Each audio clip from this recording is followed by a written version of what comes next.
এরকম ভর্তা থাকলে আর কি লাগে। আজকে আমি কই মাছের ভর্তা বানিয়েছি। দেখতে যতটা লোভনীয়, খেতেও কিন্তু অসাধারণ স্বাদ হয়েছে। আসসালামু আলাইকুম, সবাই কেমন আছেন? আশা করি নিশ্চয়ই ভালো আছেন। আমি আলহামদুলিল্লাহ ভালো আছি। আজকে কই মাছের ভর্তা বানাম।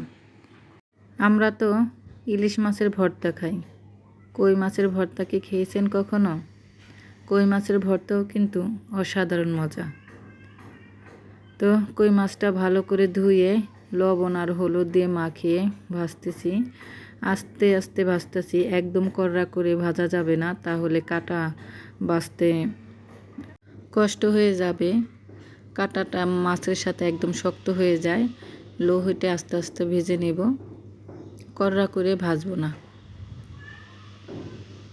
তো আমার মাছটা ভাজা হয়ে গেছে। আমি এপিঠ ওপিঠ উল্টিয়ে অনেকটা সময় নিয়ে কই মাছটা ভেজে নিয়েছি। কই মাছটা কিন্তু অনেকটাই বড় ছিল। এখন দিয়ে দেব আলুটাও ভেজে নেব। কই মাছের সাথে আলু দিলে কিন্তু ভালো লাগে। দিয়ে দেব আলু, রসুন, পেঁয়াজ, কাঁচামরিচ। এগুলো ভালো করে আস্তে আস্তে ভেজে নিব।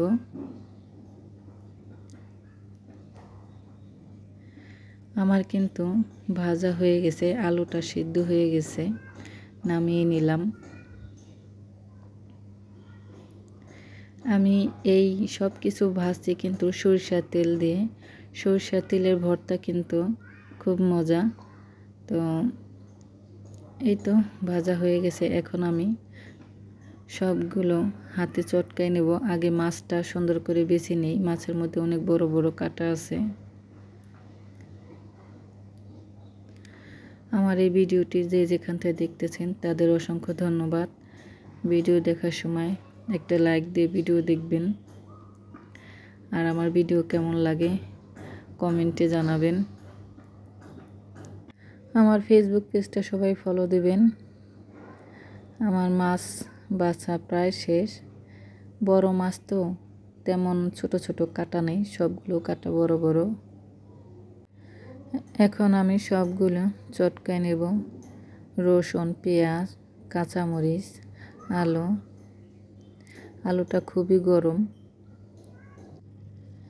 এখন দিয়ে দেব শুকনা মরিচ। এটা হলো শুকনা মরিচ আর পেঁয়াজ দিয়ে ভর্তা করে রেখেছিলাম, সেই ভর্তাটাই দিয়ে দিচ্ছি। ওইটার ভিডিও আর করা হয়নি। তো এই যে আমার ভর্তা হয়ে গেছে। ভর্তাটা কিন্তু অনেক স্বাদের হয়েছে। যখন কিছু খেতে ভালো লাগবে না, মাছ রান্নার চেয়ে মাছ দিয়ে যদি একটা ভর্তা বানিয়ে খাওয়া যায়, ভর্তা দিয়ে কিন্তু ভাত খেতে বেশি ভালো লাগে।